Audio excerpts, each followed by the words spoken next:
السلام عليكم ورحمة الله وبركاته. ازيكم عاملين ايه؟ يا رب تكونوا بخير. بصوا النهارده ان شاء الله بقالي زمن ما عملتش عيش باللحمه وعيش بالصدق وكده، نفسي فيه قوي قوي. تمام، فقلت ايه هعمل عيش باللحمه وعيش بالصدق. مطلعه اهي بقى نص كيلو لحمه ونص كيلو صدق كده، باكيته وباكيته، طلعوهم من الفريزر بيفكوا. وقلت ايه اعجن بقى عبال ما يفكوا. صراحة الواحد زهق من الاكل ومش عارف يعمل اكل ايه، قلت ايه نعمل الاكله دي. ده كيلو كده دقيق.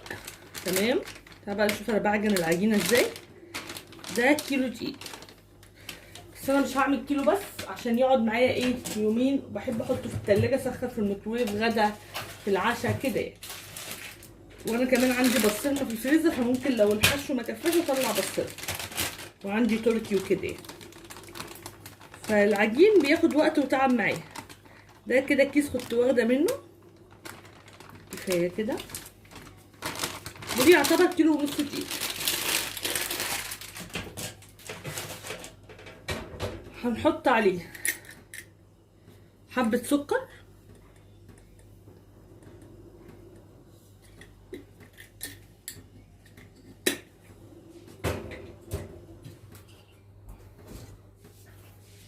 ذرة ملح.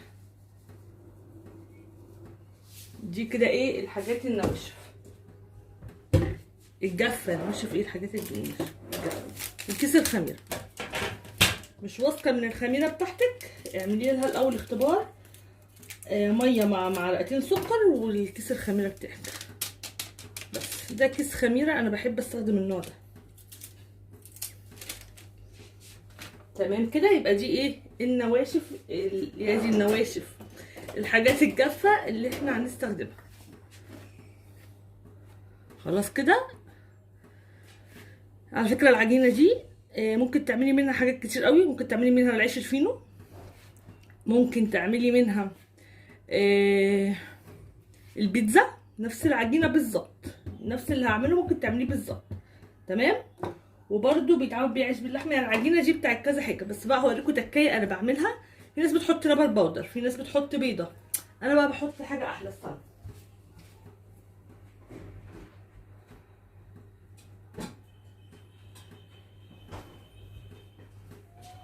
اللبن، بس اللبن الطبيعي مش اللبن اللي هو في العلب، لا اللبن اللي احنا بنشتروه اللي بنغليه على النار، اللبن الجاموسي العادي. هاخد الاول معلقه قشطه كده. شايفين معلقه القشطه دي بجد بتفرق جدا، شايفينها ولا لا؟ اهي معلقه القشطه،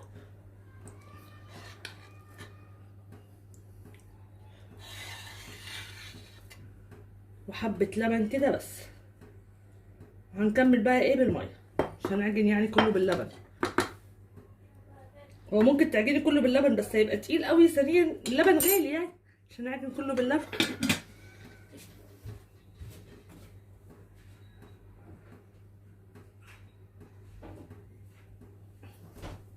بصوا على الطبيعه اهو خلص.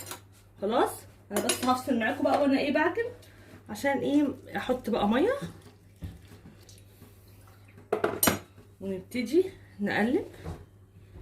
مش ميه سخنه على فكره، الجو اساسا حر، ميه في الكاتل يعني، كانت مغليه وبردت يعني.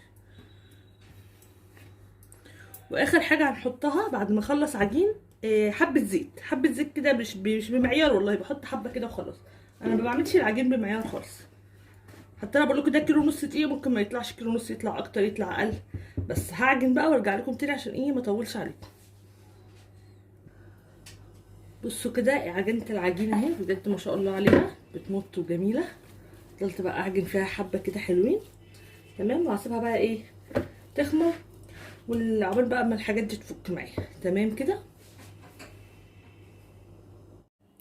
بصوا بقى هبتدي اعمل خلطه اللحمه كده. خلاص العجينه ان شاء الله زمانها خمرت، انا لسه مفتحتش عليها. هحط البصل في الكبه، 3 بصلات كده وسط صوانطشين مش كبار يعني، على نص كيلو اللحمه، وطماطمتين،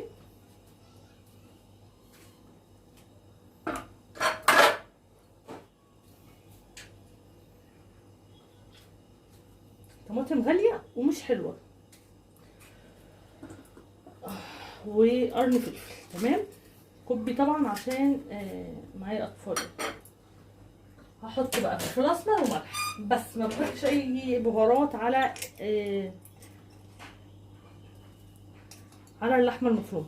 بنحبها كده، احنا بنحب طعم اللحمه ظاهر، وما بحبش احط بقى ولا 7 بهارات ولا الكلام ده خالص.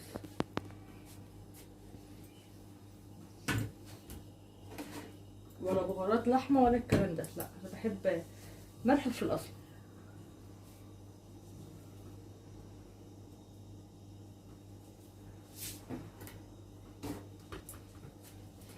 وابتدي بقى ايه اضرب الخليط ده، وهرجع لكم تاني اضربه كده في الكبه.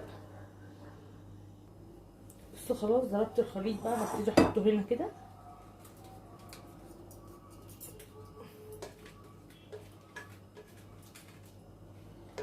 انا بحب اضربه ناعم، لكن انا عارفه ان في ناس بتحب البصل باين قوي في الحواوشي، لكن انا وجوزي وولادي لا، ما بنحبوش كده.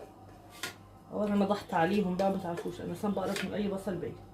تمام كده اهو، ده البصل والفلفل والطماطم، وده نص اللحمه المفرومه.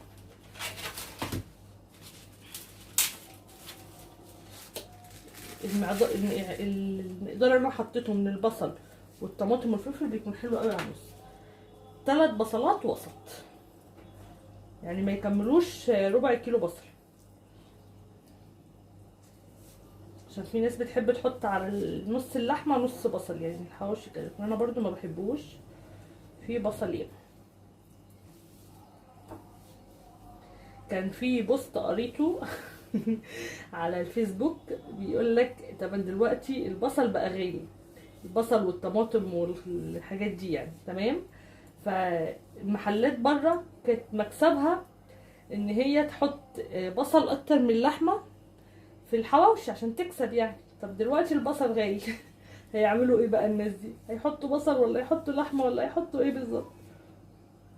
ربنا يرحمنا برحمته والله.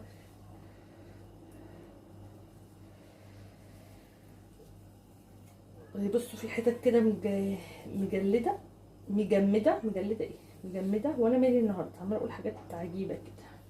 تاثير المذاكره، والله العظيم بذاكر مذاكره ما ذاكرتهاش وانا في المدرسه. مين زيي كده؟ قولوا لي كده مين زيي. انا بذاكر مع ابني مذاكره يعني، وانا كده في الدراسه كنتش بذاكر كده. عايزه اقول لكم بيجي عليا بالليل بكون خلاص عارفين مدروخه. ابني الكبير ده معتمد عليا في المذاكره بطريقه مش قادره اوصف لكم بجد، من صغر يعني نصيحه مني ليكم كده. والعيل وهو لسه صغير خلوه يعتمد على نفسه، ما تبقيش انت محور حياته كده في المذاكره، لان بجد كل ما يكبر كل ما هيتعبك اكتر.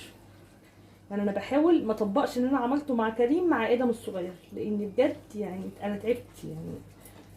موضوع مرهق جدا مع شغل البيت، مع لازم طبعا تتابعي ابنك ولازم تقعدي تذاكري له، بس ما تكونيش انت يعني من غيرك ما يعرفش يذاكر مثلا، لا ما ينفعش. ذاكري وكل حاجه، بس خليه يعتمد على نفسه يعني بنسبه حتى ان شاء الله 50%، مش 100% بقى معتمد عليكي، غلط. وخصوصا ان احنا بندي دروس، عارفين لو ما بنديش دروس هقول تمام، لما اكون بدي دروس وبدفع قد كده وفي الاخر برضه انا اللي قاعده بذاكر، يعني ارهاق ماديا ومعنويا وذهنيا، كل حاجه بجد الموضوع صعب صعب. والسنه دي بقى انا بالنسبه لي عشان سنه رابعه، فالمواد طبعا اتضاعفت ايه، بقت 3 اضعاف. كنا الاول بناخد 3 مواد، دلوقتي داخلين اهو في 9 مواد.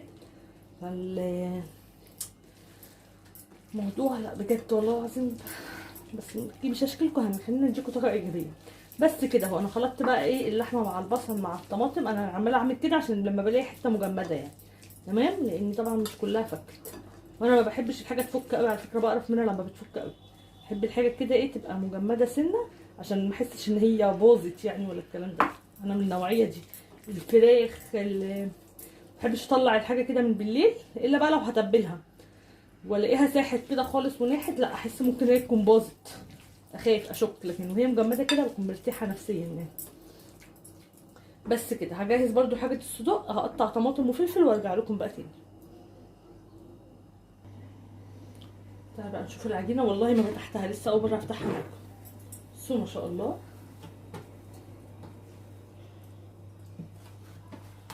بس نفخت ازاي ولزقت في الغطا.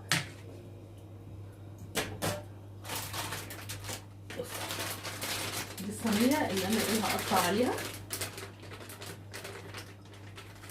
رشيت كده فيها حبه دقيق وجهزت. بصوا بقى هنا عندي، بصوا الطماطم والصدق وكل حاجه ايه متقطعه هنا جاهزه.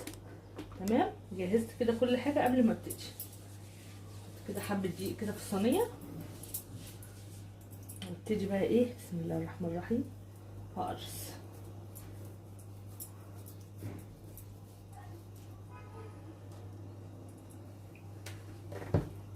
كان ايه لي زمن ما عملتش العيش باللحمه، يعني ممكن اخر فيديو بقى تشوفوه على القناه كنت عامله معاكم عيش باللحمه وعيش صدق، هو ده اخر مره عملته بزمن. لان كمان كنت تقريبا السنه اللي فاتت كنت يعني بروح اودي ابني الدرس، اوكي، او قران، سواء في الصيف يعني او في المدارس. كنت اجهز الحاجه كده واحطها في علب واخدها معايا تحت الشارع واعمله في الفرن، عبال ما عيالي مثلا يخلصوا درس يخلصوا قران اكون انا حشيت بقى وايه وخلصت. كنت بعمل كده يعني عند في الفرن تحت، واقول بدل ما اقف اعجن ومش عارفه ايه. بس صراحه يعني في البيت طبعا اوفر، لان طبعا الرغيف تحت بيكون غالي. يعني دلوقتي يعني والله كله بقى سيان يعني.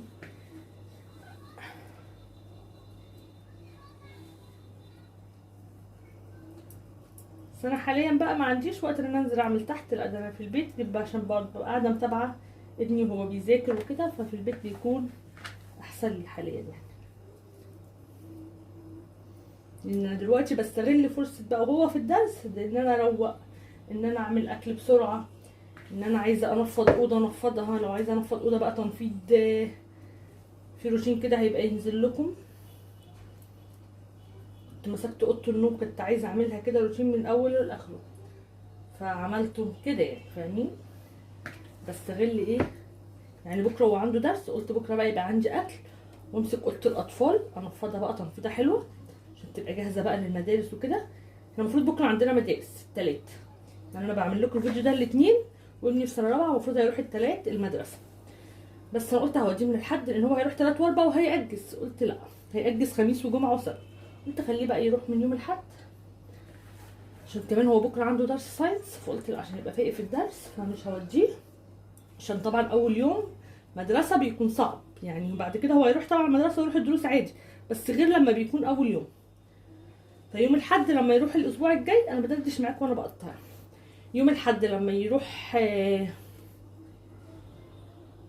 قولوا معايا، لما يروح يعني يوم الحد هو مش هيبقى عنده درس اليوم ده، فده كده هيبقى حاجه ايه كويسه فاهميني. لان هو اصعب يوم بيبقى على الطفل اللي هو اول يوم، لانه استحاله هينام مثلا من الساعه 9 او 10، استحاله، لانه هو لسه ما اتعودش على النوم ده خلاص. فانا بقى يعني في اول يوم هو اللي هيبقى ايه صعب، انما بعد كده الموضوع هيكون خلاص هو بقى اتعود. يوم الحد هيجي مش هينام، فغصب عنه هينام بدري، هيبقى تعبان، فخلاص بقى هيتعود على النوم بدري ويصحى بدري. عشان كده مش قلت لا مش هوديه التلات ده، قلت بقى بكره ايه امسك اوضتهم انفضها واغير لهم بقى السراير، ارجعها اللي هو الشتوي بقى تاني، عشان باب الاوضه ما بيتقفلش بسبب النظام اللي انا عملته اكيد شفتوه. فباب الاوضه ما بيتقفلش، قلت لا بقى لازم ايه ارجع الاوضه تاني تتقفل، لان الشتا خلاص على الابواب. فيبقى وحتى وهو نايم حاليا بقى خلاص يبقى نايم كده وباب الاوضه مقفول عليه، ما نعملوش ازعاج وهو عشان ينام بدري ويصحى بدري، ما يكونش فيه بقى ايه دوشه حواليه وكده، لان اكيد اخوه بقى مش هينام على طول مش عارفه ايه. فيبقى ان ما اوديش اخوه المدرسه عشان هو واخد في الدروس اكتر من هو ابني في كي جي 2، هو بياخد مع مدرسين منهج سنه اولى ابتدائي، فالمدرسه هتبقى حاجات يعني مستوى اقل من اللي هو بياخده فاهمين. عشان كده مش بوديها. صباح الخير. مش وانا السنة ولد في المدرسة توديني. هوديكي قلب مامي. بس كده اهو خلصت. هرجع لكم بقى ايه تاني. انا بحاول بس ايه هغطي طبعا العجين ده عشان بصوا انا عملت كله اهو، هغطيه طبعا بفوطه نضيفه، وهبتدي اخد رغيف رغيف نحشي. بصوا هنا بقى ابتدي ايه باول رغيف كده، نسمي الله كده حبه دقيق هنا على جنب، وابتدي افرد العجينه بتاعتي. طبعا مش هفرد معاكم كل ده، انا ايه هوريكم بس ايه اللي بعمله.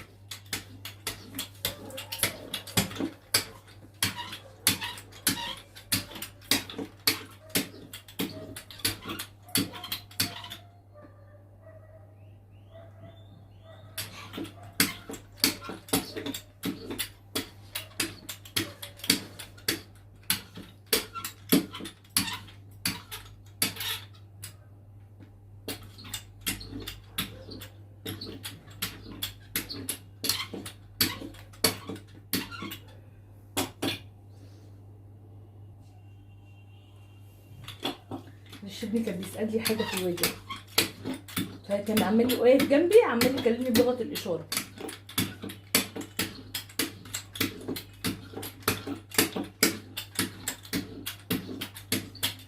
بقى نفرده ايه العجينه. انا بحب العجينه رفيعه عشان الحشو يبقى حلو فيها، فاهمين؟ تحاولوا بقى تظبطوها على ايه. انا بحب المفرش السيليكون ده قوي الصراحه، يعني ندمت ان انا ما جبتوش من زمان. وابتدي بقى ايه احط اللحمه.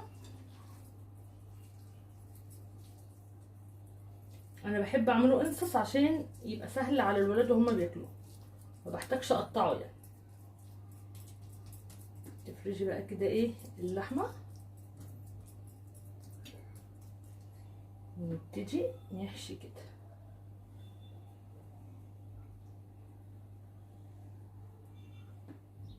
بس طبعا الباقي برضو بنفس الطريقه. صدوقي بقى بحط عليه طماطم، بحط عليه فلفل، جبنه تركي اهو مطلعه جبنه تركي. تمام. الصدوق ايه تحطي اللي بتحبيه بقى، يعني في ناس بتحب صدوق من غير طماطم ما تحطيش، حطي جبنه تركي بس. في ناس ما بتحبش عليه جبن، اي نوع جبن عندك حطيها. فبس كده. وعندي الصينيه اهي، بس هدينا نقطه زيت وهبدا ايه ارص. بصوا بقى الصراحه انا هقفل عشان هولع الفرن، فطبعا المطبخ يبقى سخن، فاقلع الحجاب اللي انا لابساه ده الازاي يعني عشان ايه اعرف اشتغل. اشوفكم بقى بعد ما يخلص خالص. انا كده قلت لكم كل التفاصيل، وزي ما قلت لكم بصوا انا مقطعه طماطم وفلفل، وعندي زيتون في التلاجة برضو هطلعه، وجبنه تركي مع الصدوق بس. انما ده الحشو منه ايه فيه. اشوفكم بقى بعد ما اخلص خالص. بتدخليه على الفرن، الفرن يبقى سخن طبعا عشان كده هولع الفرن. وبتدخليه على الشبكه من تحت، اول ما يبتدي يستوي تحطيه من فوق وتولعي الشوايه بس كده. تمام. اشوفكم بقى بعد الفيديو ما يخلص ان شاء الله وخلص كله. وبكده خلاص خلصت. على فكره خد مني بالظبط ساعه. شايفين بقى بجد طري جدا وحلو قوي دوت اهو واهو، يعني عمل معايا ايه كتير ما شاء الله. حتى الحشو خلص طلعت بسطرمه، يعني استخدمت تقريبا تمن بسطرمه. وادي بصوا الحله دي. بص بقى يقعد معايا النهارده وبكره، يقعد النهارده وبكره وبعده. بسخنه في الميكروويف ما بيحصلوش اي حاجه، كانهم يعني ممكن العيال يفطروا بيه يتعشوا بيه لان هي سندوتشات. تمام. بس فعشان كده انا بعمل بكميه، لانه كده كده وقفت وعجنت وتعبت، فاعمل بقى كميه تكفيني يعني ايه يومين.